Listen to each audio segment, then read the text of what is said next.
Bienvenue les amis, si vous êtes nouveau sur la chaîne, je m'appelle Renaud et je suis entrepreneur, fabriqueur et passeur de savoir. Cette vidéo est la première d'une série où je pars à la rencontre d'utilisateurs convaincus et quotidiens de l'impression 3D. Que ce soit pour gagner de l'argent, que ce soit pour gagner du temps, que ce soit pour profiter de la flexibilité du process à titre professionnel, à titre personnel, pour remplacer un autre procédé. On va voir qu'ils ont tous trouvé leur usage de l'impression 3D et que ça va bien au-delà des petits objets de décoration qu'on voit parfois sur Internet. Et on commence tout de suite avec Yonnet Tournois. Alors Yonnet, c'est un entrepreneur qui est issu du monde de la moto, de la mécanique moto, et il a aussi été compétiteur, pilote moto. Donc il était plutôt habitué à travailler le métal, mais c'est un touche-à-tout. Et donc il y a 4 ans à peu près, il s'est mis à l'impression 3D, et on va voir qu'il en a fait une partie non négligeable de son business. Il a développé des compétences avancées, il s'est fait une petite ferme d'impression 3D, et je pense que maintenant il ne pourrait plus revenir en arrière. Si cette interview vous donne des idées, vous fait penser à d'autres personnes que vous aimeriez que j'aille interviewer, eh bien dites-le moi dans les commentaires sous la vidéo et je tâcherai de prendre contact avec elles et on verra bien si elles disent oui ou pas. Sans plus de transition, je vous laisse découvrir ma conversation avec Yonnet Tournois. Clap, ça commence. Salut Yonnet. Donc, merci tout d'abord d'accepter cette interview. Moi, je viens de voir parce que tu es sur la thématique de l'impression 3D, tu as pas mal de connaissances, mais avant d'attaquer sur cette thématique-là, j'aurais bien aimé savoir d'où tu viens et puis que tu nous racontes un petit peu ton histoire. Comment t'en es arrivé finalement à utiliser de l'impression 3D, mais qu'est-ce qu'il y a eu avant? Parce que c'est ça aussi qui est intéressant. Je vais essayer de faire assez vite. En fait, j'ai fait une scolarité, on va dire, moyenne. Je ne m'intéressais pas du tout à l'école. Et le plus rapidement possible, en fait, je suis parti dans la voie de l'apprentissage. Et la chance que j'ai eue, c'est que je suis tombé chez un maître de stage, en fait, qui était spécialisé dans la préparation de motos de compétition. Donc tout de suite, pied à l'étrier dans le monde de la compétition. Donc toujours cet esprit de compétition. Et donc toujours essayer de faire mieux, et puis pour gagner des compétitions. Donc. Tu faisais juste de la préparation ou tu pilotais aussi? Je faisais les deux. D'accord, tu étais pilote aussi. Voilà. Et donc après, je suis parti à l'armée, comme tous les vieux. Ouais, moi aussi j'ai le fait. Et en revenant de l'armée, donc, j'avais le choix, soit retourner chez un patron, soit essayer de me débrouiller un peu tout seul. Donc je suis parti tout seul à me lancer sur ma première boutique, en fait, Tournoi Racing 1, on va appeler ça comme ça. C'était une boutique physique, j'étais agent Gilera, Piaggio, en fait, tout ce qui est petite cylindrée, j'étais vraiment dans la petite cylindrée. Toi, tu étais 50 cm3 et en dessous, ou alors ça allait jusqu'à 35? Je faisais tout, mais j'étais spécialisé dans le 50, j'ai toujours bien aimé le 50. Je sais pas pourquoi. Donc, j'ai fait ça pendant une paire d'années, et les législations ont changé, etc. Ça a été de plus en plus compliqué, j'ai fermé boutique, et maintenant, j'ai rouvert Tournoi Racing, on va dire 2, c'est toujours Tournoi Racing, c'est marqué derrière. Mais maintenant, en fait, c'est plus vraiment une boutique physique. En fait, le principe de mon activité, c'était de récupérer des moteurs de compétition sur Internet. Ils arrivent chez moi par la poste, je les prépare. Quand c'est prêt, après mes délais, j'appelle le client, je dis voilà, c'est prêt, puis ça repart par la poste. Voilà. Pour moi, c'était plus simple, je travaille à la maison, forcément, j'ai plus de frais de locaux, etc. Et donc, je suis artisan chez moi, quoi. Voilà, en fait. Ça a été ça pendant en fait toute ma vie. Et l'impression 3D, c'est arrivé comme ça. Au départ, je me suis lancé dedans sans but, en fait, juste pour la découverte du truc. Par l'intérêt du bricoleur, du maker qui voit un procédé intéressant et puis un peu magique. Ouais, je vois bien. Ouais. Parce qu'à côté, je cache pas que j'ai toujours été hyper manuel, mais dans énormément de choses. Je fais de l'aquariophilie, je fais de l'aéromodélisme, j'ai joué de la guitare pendant des années. Enfin bref, j'ai toujours été passionné d'apprendre de nouvelles choses. D'accord. Donc forcément, quand je suis arrivé... Et pas à moitié. Donc forcément, quand je suis arrivé dans la pression 3D, truc tout nouveau, je connaissais pas du tout. Tout ce qui est automatisme, conception par ordinateur, tout ça. Donc tout un process que je connaissais pas. Donc forcément, je me suis intéressé. Et en fait, comme ça, c'est arrivé, je me suis dit, tiens, je pourrais me faire ici, en fait, c'est des petits outils qui me servent dans mon atelier en permanence. Ça, c'est pour rentrer un joint spi dans la bonne profondeur sur certains moteurs, des bouchons, etc., etc. Là, ici, c'est sur des petits outils que je fabrique pour moi, pour relever des diagrammes dans des moteurs. Et la petite pince qui est là, En fait, c'est un truc que je fais pareil en impression 3D. Assez rapidement, t'as arrêté de faire des benchy et des vases et, ou des bustes de Yoda, et puis tu t'es dit, bon, on va peut-être faire quelque chose d'utile. Et déjà, la première approche pour moi, ça a été de me dire, tant que je ne sais pas modéliser, je n'achète pas d'imprimante 3D. D'accord. En fait, pour moi, ça a été aussi un moteur pour me dire, j'en aurai une quand je saurai faire. C'est bien, c'est bien, c'est une bonne approche. Moi, je trouve que c'est vraiment l'approche qu'il faut privilégier, de d'abord se former, que ce soit d'ailleurs à la conception 3D ou que ce soit aussi à l'usage de la machine, à qu'est-ce que c'est. Voilà, il y a une formation, c'est quand même mieux, et puis surtout, ça aide à choisir une machine adaptée à ses besoins. J'ai un peu trop de gens qui maintenant, je trouve, se ruent sur la machine, voilà, parce que les prix ont vachement baissé, donc on peut maintenant se ruer dessus. Mais c'est vrai que toi, peut-être que quand tu as commencé, c'était, je sais pas, tu as commencé il y a combien de temps à peu près d'ailleurs? Je vais dire à peu près 4 ans, mais franchement, je suis très mauvais dans les dates. D'accord, oui. Bah, je vais dire à peu près 4 ans. À peu près 4 ans, d'accord. Peut-être 5, hein, mais bon, en fait, j'ai dû commencer à dessiner il y a peut-être 5 ans, et je me suis mis il y a en gros 4 ans, quoi. D'accord. Mais moi, je sais qu'à l'époque, tout le monde disait, quand on a une imprimante 3D, on peut imprimer une planche pour chez soi, tu vois. Moi, je me suis dit, bon, c'est bien, mais c'est un peu bidon. J'imagine que ça reste du plastique, c'est peut-être fragile. Et en plus de ça, la planche ne va pas être forcément adaptée à ma porte. Et en plus, ça ne va pas être forcément esthétique. C'est pour ça que je me suis dit, cette approche-là, je ne sais pas si c'est la bonne. Moi, je voulais vraiment modéliser mes trucs. Voilà. Alors là, je te rejoins complètement. C'est-à-dire que pour moi, tu vois, j'ai découvert l'impression 3D en 2012 à peu près. Tu vois, ça date pas d'hier. Mais à l'époque, même en 2013, tu vois, j'ai fait la première Maker Faire de France, c'était à Saint-Malo, et c'était un peu le boom des impressions 3D.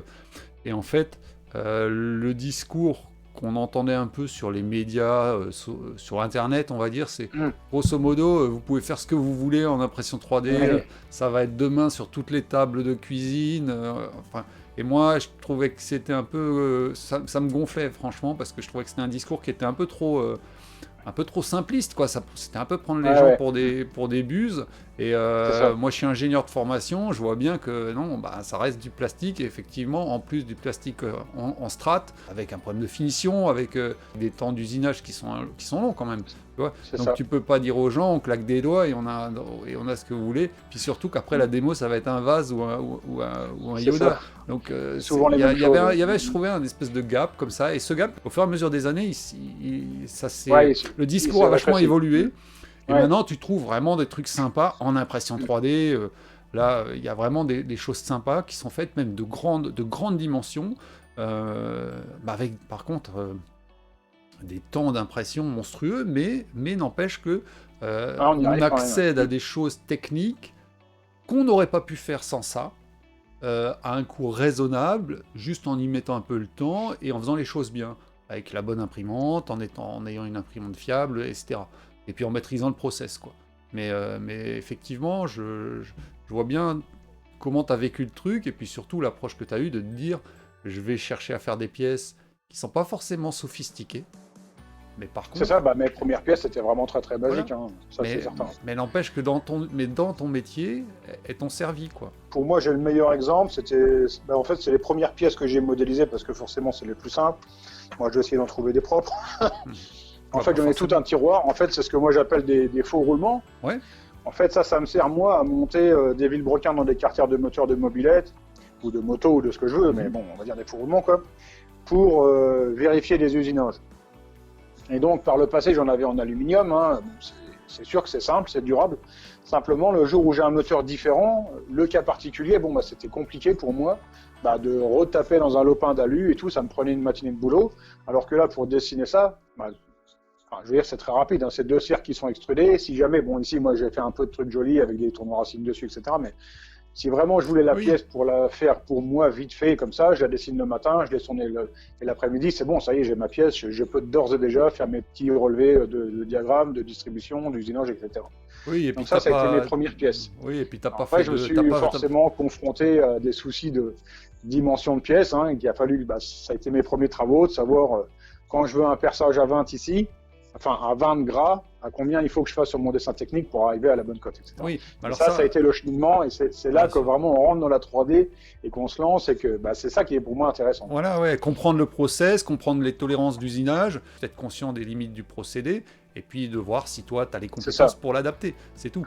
Et justement, moi, je prône vachement, tu vois, j'ai un proverbe, apprendre à pêcher plutôt que donner du poisson. Moi, je suis plutôt dans cette optique-là, je l'ai toujours été, c'est-à-dire que les gens qui me disaient, ouais, il y a plein de modèles sur Thingiverse, et je disais, ouais, mais moi, je veux savoir faire mon truc, quoi. Je veux dire, c'est pas. Et puis même les gens, je veux qu'ils apprennent des choses.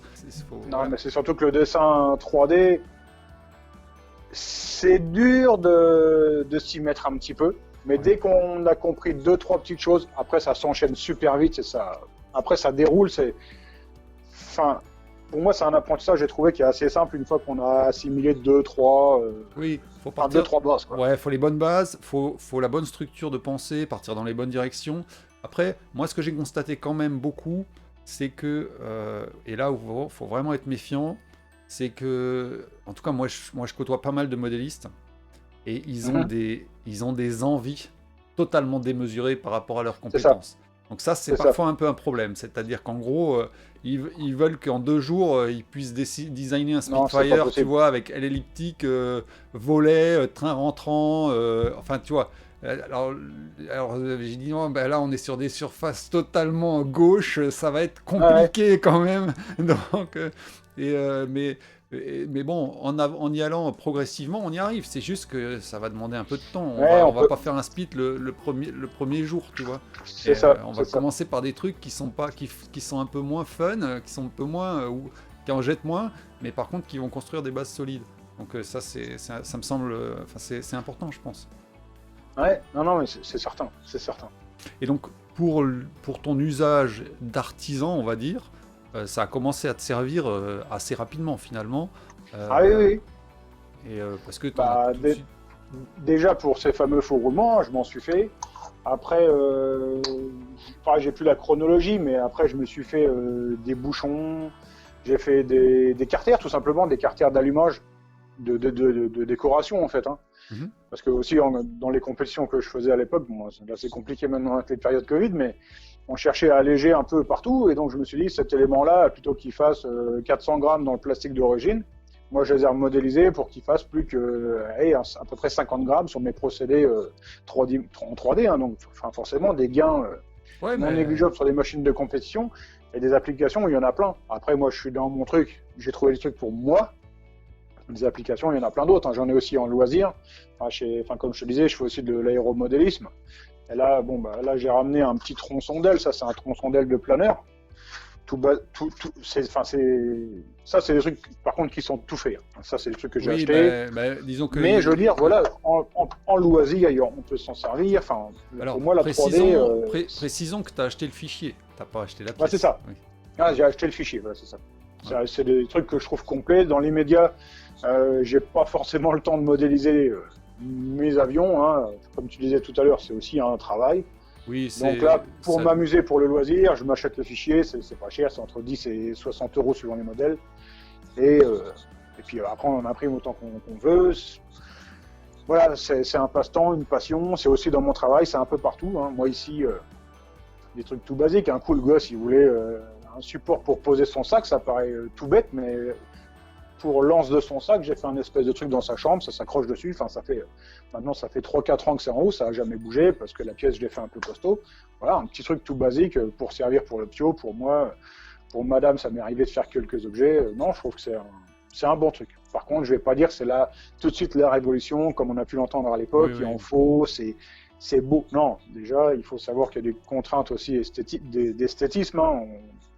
On peut pas faire les pièces telles qu'on voudrait les avoir toutes belles dans la main, c'est pas possible. Il faut faire des compromis, mais pour moi c'est intéressant quand même. Et donc toi, à l'heure actuelle, l'impression 3D, puisque ça c'était tes débuts on va dire, mais d'après ce que j'ai pu voir sur ta chaîne YouTube, déjà on peut en parler, t'es youtubeur quand même depuis maintenant un petit moment. Et, ouais. Et je vois derrière le compteur d'ailleurs, avec qui affiche tes abonnés. Ouais, bientôt 100 000. Bientôt 100 000, bravo, chapeau. Et puis, ben, je me demandais, donc j'ai vu que tu as parlé un peu là, c'est plus une imprimante que tu as là, tu t'es fait carrément un setup. Ouais, j'ai fait une ferme d'imprimantes, ouais. Parce que par le passé, donc je me suis fait mes pièces à moi et mes abonnés, beaucoup m'ont dit, bah tiens, tu pourrais pas m'en faire, m'en vendre, mon machin. Bon, à la base, c'était pas mon travail. Hein. Mon travail, à la base, c'était de faire des moteurs. Et donc, on m'a conseillé de faire à côté une petite boutique internet, hein, un truc tout basique, avec vraiment quelques produits. Et donc, j'ai mis en fait mes fichiers, mes faux roulements, mes pièces, mes accessoires, tournoi racing ou pas. J'ai mis tout ça en ligne et maintenant, à côté de ma boutique à côté de mon activité de mécanique, j'ai aussi une petite activité de vente sur Internet où je vends comme ça quelques faux roulements, un petit peu d'outillage, etc. Donc à côté, par le passé, je jonglais entre plusieurs imprimantes.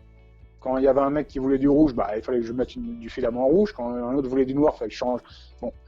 Ça devient vite compliqué de gérer tout ça, et donc maintenant on va pas se cacher, les Chinois sont capables de faire de très bonnes machines à des prix vraiment compétitifs. Hein. Je veux dire, c'est le moins qu'on puisse dire, oui, on est d'accord. Même 130 balles si on est un peu patient, pour prendre les opérations de Noël, de Black Friday ou je ne sais quoi, on peut se trouver à 130 €, 140 balles des machines. Donc je me suis dit, allez, en fait j'avais 10 couleurs, je me suis tout simplement acheté 10 machines et terminé.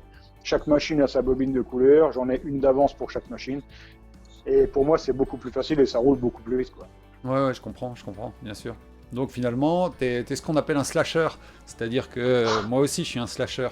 C'est-à-dire qu'en fait, t'as plus un métier, t'as des métiers et que tu fais en même temps.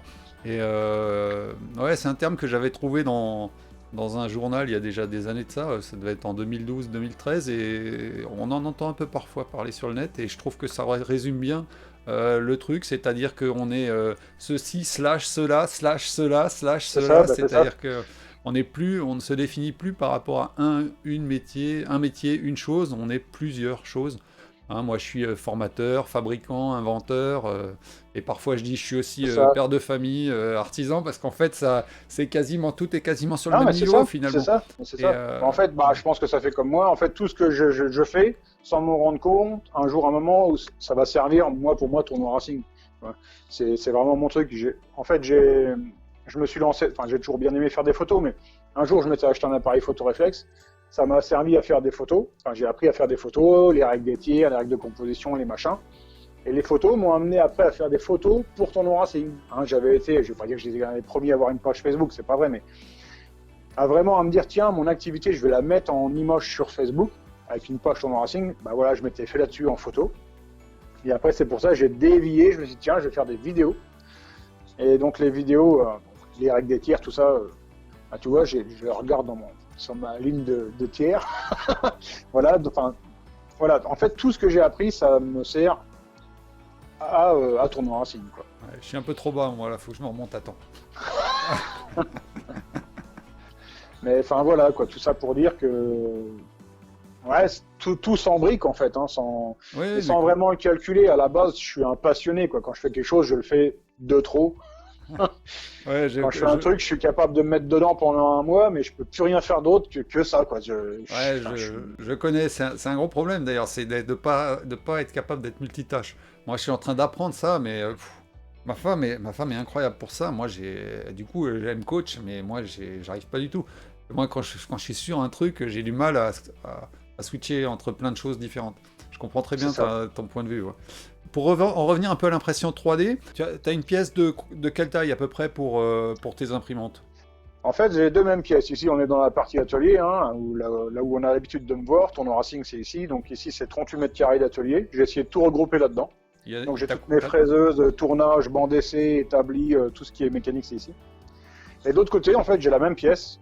Moi, j'ai pas occupé les 40 mètres carrés, mais on va dire presque 20 mètres carrés où j'ai fait tout ce qui est imprimante, quoi. D'accord. En fait, j'ai acheté les établis doubles, et donc j'en ai 5 et 5. Enfin, ah oui, donc ils sont quand même l'une au-dessus de l'autre, d'accord. Okay. J'ai 2 rangées de 5. Après, ça, c'est tout ce qui est pour la production. Et de l'autre côté, j'ai mes machines perso ou des machines en test. Parce que aussi, malgré moi, on m'envoie beaucoup de machines et donc je les teste et je les présente sur la chaîne. Alors, j'essaye de migrer vers une seconde chaîne, une chaîne Lyonnais Tournoi, pour essayer d'arrêter de polluer la chaîne Tourneau Racing avec de l'impression 3D. Mais bon, c'est dur de se mettre sur 2 chaînes, donc pour le moment, je suis un peu entre deux eaux. Bah oui, et puis en plus, en redémarrer une de zéro, c'est toujours plus difficile. Donc tu te dis, comment je fais? Enfin, est-ce que je le fais vraiment à fond ou pas? C'est ça, dans ce cas, je laisse tomber l'autre. Il y a énormément de marques qui m'ont fait confiance en m'envoyant des trucs via Tournoi Racing. Et maintenant, si je les présente sur une autre chaîne, ils vont pas comprendre, quoi. Ouais, bien sûr. Oui, surtout s'il y a beaucoup moins d'auditeurs. Donc, parce que c'est aussi, ils sont basés sur ton approche. Ça. Malheureusement, c'est comme ça que ça marche maintenant sur YouTube, quoi. Bah oui, forcément. Et l'objectivité, elle n'est pas forcément récompensée, quoi. C'est déjà les vues et les ventes, quoi. C'est ça que beaucoup attendent, quoi. Ouais, chez moi, ils sont un peu mal tombés. Généralement, j'ai quand même un esprit assez critique et objectif, donc généralement, je dis à peu près ce que je pense. Donc des fois, ça passe un peu mal, mais bon, c'est pas grave. J'aime mieux être ça, j'aime mieux être sincère et honnête avec mes abonnés. Je pense que c'est comme ça qu'il faut être, quoi. Oui, bah, moi je suis assez. C'est aussi mon avis. Alors, deux questions que je voulais te poser. Dans ton entourage, ou en tout cas dans ce que tu vois, est-ce que tu aurais des usages comme le tien dans d'autres domaines que tu as vus ou que tu. Non, non, c'est juste. Justement, j'ai un copain qui s'est mis à la 3D, il est comme moi, il est assez passionné de tout ce qu'il fait, et en ce moment il a le temps vu qu'il est chômeur. Donc il s'est mis là-dedans, et bon forcément, il s'est dit qu'est-ce que je peux en faire. Et c'est vrai que quand des fois j'essaie de transposer, et je me dis mais qu'est-ce qu'on peut en faire, qu'est-ce que quelqu'un d'autre peut en faire. Pour l'instant, franchement, j'ai pas trouvé. Après, lui, il s'en sert, là il est en train de faire des aménagements pour des camions. Donc là, il a fait tout simplement des espèces de tubes pour mettre des cartouches de silicone, des supports pour pouvoir accrocher des batteries, tu vois, des trucs comme ça. Ouais. Et c'est vrai que c'est difficile de se transposer, de savoir, de connaître, de trouver le besoin des autres. Ça, ouais, c'est tout à fait. Les gens ont des idées suite à des besoins qu'ils rencontrent, et puis c'est ça en fait. Après, je pense que il faut aussi distinguer deux choses. Il y a les imprimantes 3D telles que celles que toi tu utilises. C'est-à-dire les imprimantes 3D de qualité amateur, on va dire, qu'on peut fiabiliser suffisamment pour avoir des bons résultats et des bons rendements. Et après, il y a les imprimantes 3D professionnelles, qui commencent peut-être avec, je sais pas, la Zortrax 200 ou un truc comme ça, je crois que ça s'appelle. Et puis après, tu montes à des tarifs, puis après Ultimaker, et puis après au-delà. Et où là, on a des capacités, des possibilités qui sont supérieures en termes de résistance, en termes de matériaux, mais je pense qu'il y a des vraies possibilités pour le professionnel indépendant, le semi-pro, le libéral, d'utiliser des machines à moins de 1000 € ou à 1000 € s'il veut une Prusa i3 toute prête à fonctionner et juste à appuyer sur les boutons, et vraiment que ça lui apporte à la fois des gains de temps dans certaines de ces opérations et des gains d'argent, tout simplement, d'abord parce que le temps c'est de l'argent, et même pour créer une activité, vendre des produits. Et je pense qu'il y a vraiment quelque chose à découvrir, mais que ça a été un peu occulté justement parce qu'il y a une grosse communauté de gens qui font de la figurine, qui font des objets de déco, et la communauté des professionnels ou des gens qui utilisent des freelances, des gens comme ça, elle commence tout juste à apparaître et à grandir. Et toi, t'en es un bel exemple. Et c'est super finalement comme tu as fait évoluer ton métier grâce à l'impression 3D. Ouais, complètement. Bon, après, on va pas parler de revenus, mais c'est clair que même l'impression 3D m'a apporté un plus, on va dire du beurre dans les épinards tous les mois. Ça, c'est clair, c'est indéniable. Je peux pas dire le contraire. J'ai une activité de moi qui est assez compliquée maintenant, surtout dans le 50 cm3, avec les nouvelles normes d'anti-pollution, etc. Le Covid et tout. Enfin bref, le monde du 50, il est bien sinistré, de la moto en général, on va dire, mais d'avoir ajouté ça aujourd'hui, c'est sûr que ça me fait un complément de revenu à la fin de l'année, ça c'est indéniable. Merci à l'impression 3D pour ça. Oui, là je te rejoins tout à fait. Je pense qu'il y a vraiment, moi c'est un peu l'objectif de ces interviews, c'est d'essayer de trouver des gens, de montrer ce potentiel-là, parce qu'on a beaucoup montré, quand tu vois des tests d'impression 3D, tu vois des benchies à la pelle. Alors bon, c'est vrai que c'est un démonstrateur intéressant, mais il y a peut-être autre chose à faire avec l'impression 3D. Et moi c'est ça qui m'intéresse vraiment. Quelqu'un qui voudrait se lancer dans l'impression 3D aujourd'hui, quel chemin tu lui conseillerais ? c'est compliqué, il y a plusieurs solutions. Moi, je suis pas forcément le bon exemple parce que moi, je suis arrivé, même si ça paraît pas loin, il y a 4 ans, mais il y a 4 ans, j'étais déjà un peu tout seul, quoi. Enfin, je ne vais pas dire que j'étais tout seul, mais c'était compliqué de trouver les bonnes infos. Alors, soit on fait comme moi, tout simplement, tuto YouTube, surfer sur Internet, trouver des groupes, parce que maintenant, il y en a quand même beaucoup, donc c'est une possibilité. Sinon, après, toi, tu fais des formations, hein, il me semble, des formations en 3D. Ouais. Voilà, donc là, forcément, c'est, on va dire, il y a une catégorie, il y a un plan à suivre. Pour celui que ça intéresse, voilà, il y a un plan, c'est possible de. Voilà, de moi, si tu veux, je vois ça aussi en termes de gain de temps. C'est-à-dire que. C'est ça, parce que moi, en fait, j'ai mis une éternité à arriver au niveau que j'ai aujourd'hui, sans prétendre quoi que ce soit, mais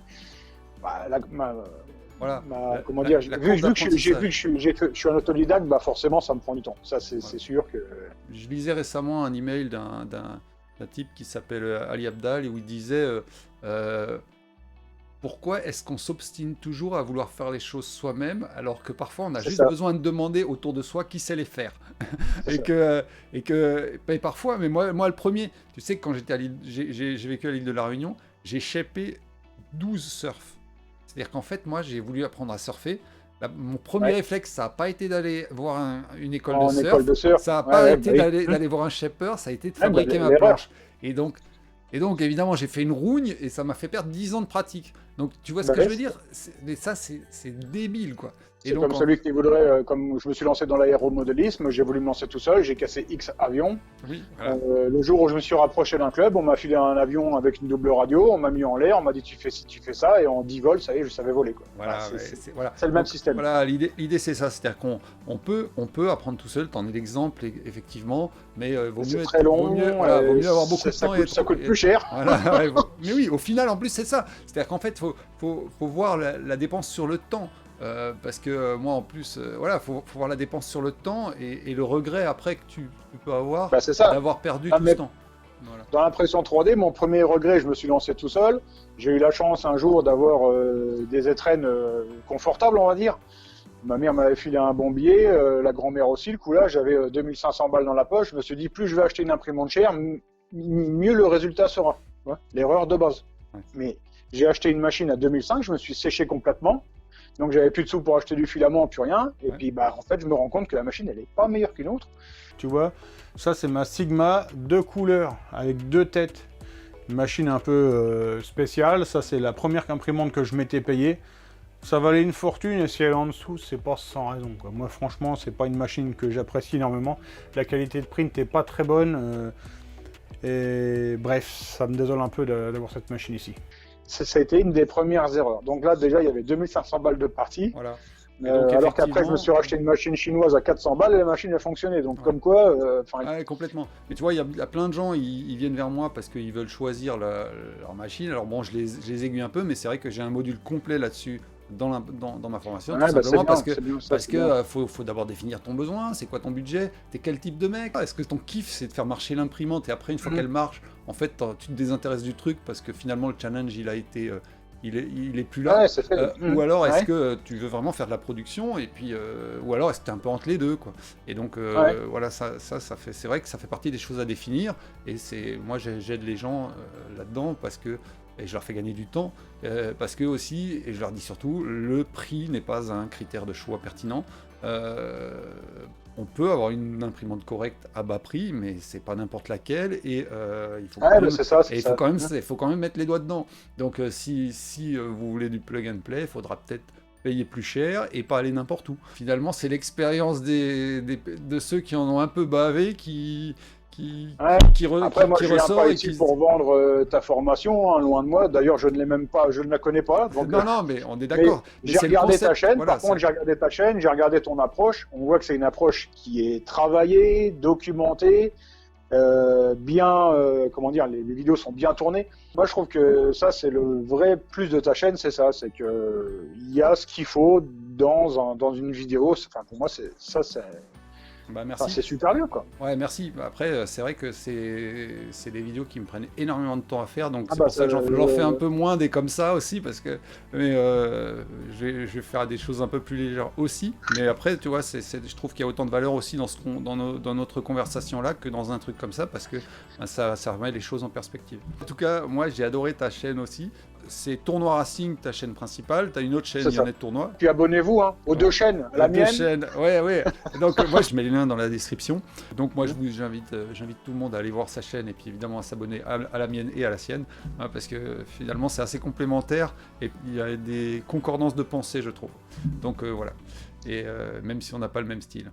Donc ça, c'est cool. Non. Et mais c'est bien. C'est parfait. Donc si jamais tu connais des gens que ça intéresse d'être interviewé et de passer sur la chaîne, justement dans ce cadre-là, de vraiment de faire des interviews comme celle qu'on est en train de faire, bah tu leur fais savoir que moi je suis partant, parce que vraiment j'ai envie que ça devienne un peu régulier et qu'on ouvre un peu des portes comme ça. Sans problème. Bonne journée et puis à bientôt. Salut. Allez, à bientôt. Ciao, bye.